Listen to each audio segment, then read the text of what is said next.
My boss humiliated me in front of the whole office, so I made him lose everything. I swear if smugness was an Olympic sport, my boss, Greg, would have taken gold without breaking a sweat.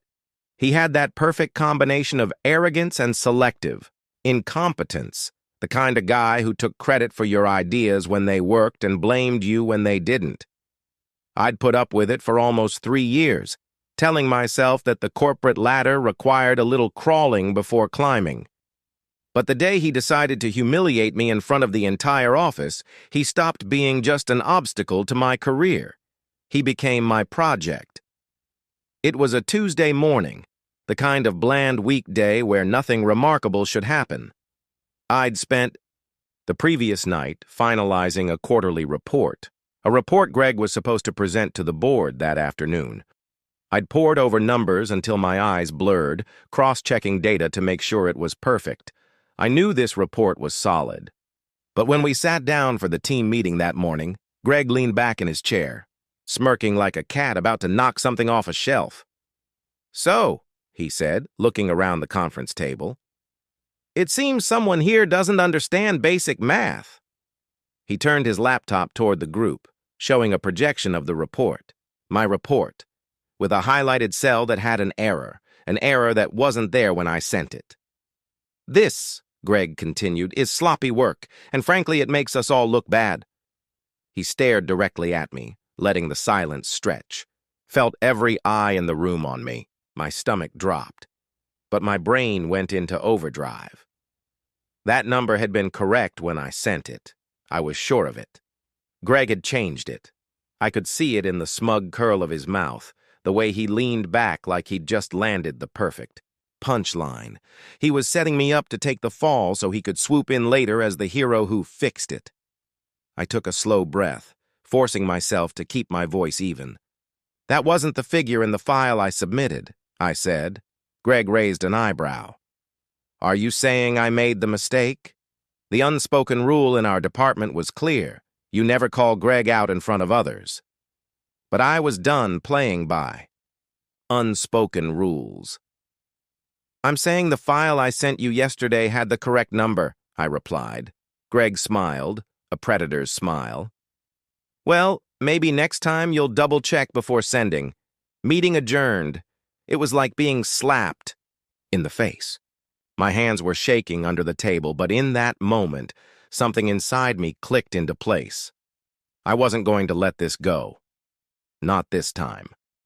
For the next 2 weeks, I played the part of the chastened employee. I apologized unnecessarily, took on extra work, and kept my head down.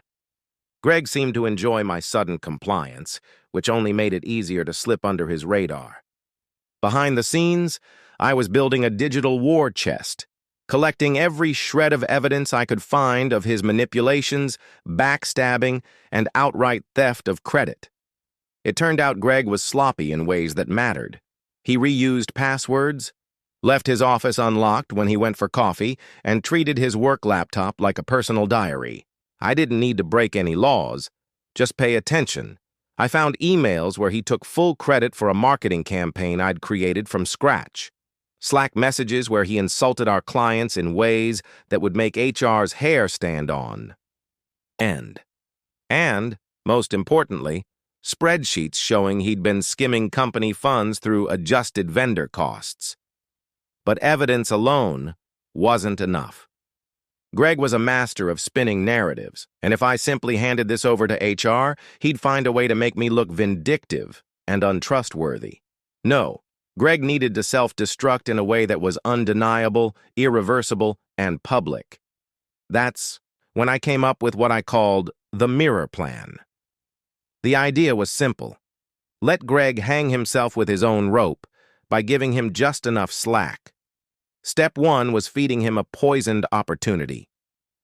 I created a fake email chain from a potential client, a massive retailer supposedly interested in partnering with us. The emails dangled absurdly lucrative terms, but they were filled with subtle traps, unrealistic deadlines, vague legal language, and a clause requiring Greg to personally guarantee performance.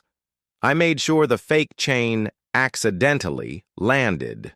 in his inbox one night after I knew he'd been drinking at a company happy hour. The next morning, Greg was buzzing.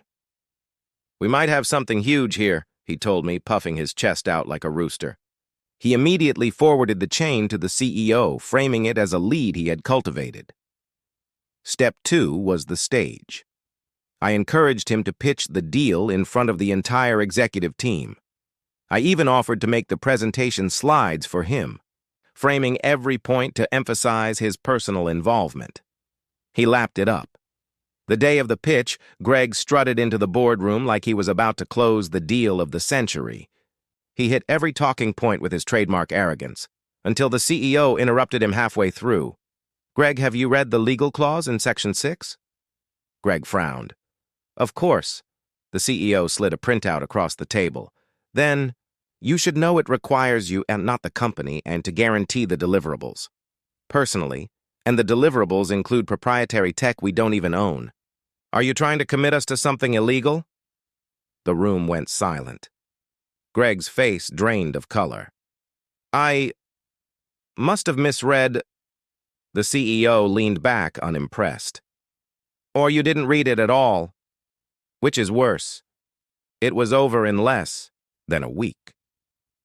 The deal fell apart under minimal scrutiny, and the board launched a review of Greg's other projects. My carefully curated folder of his past misdeeds found its way to the review committee. He was terminated, effective, immediately for misconduct and gross negligence. I didn't gloat, not outwardly. I just cleaned out his office the day after he left, humming to myself as I tossed his stupid motivational mugs into the trash. The sweetest part? Greg's reputation in our industry was ruined. Word spread fast, and no one wanted to hire a liability. Last I heard, he was working in a completely different field, selling used cars in another state. And me? I got promoted to his position within a month. On my first day in the new office, I replaced his leather chair with one that didn't squeak and hung a single-framed quote on the wall. "Double check before sending." Because revenge isn't just about watching someone fall. It's about making sure they know exactly why they did.